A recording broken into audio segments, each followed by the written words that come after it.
थियो त्यतिखेर मास के घोटेर त्यो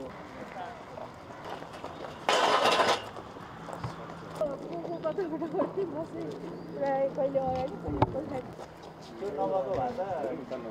पुरै नै जान्थ्यो होला यो त रेट्रोफिट गर्दा त झन्डै निर्माण गर्नुभन्दा बढी त्यो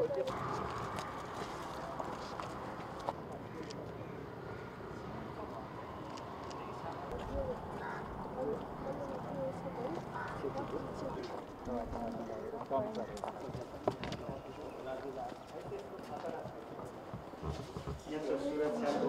वाक थ्रु गेट थियो पुरै जलेको छ त्यो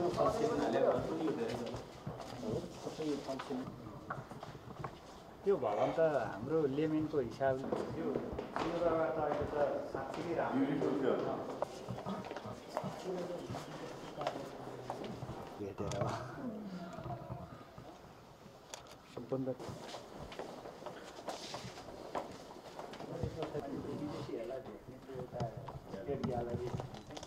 विशेष रूप बनाएको छ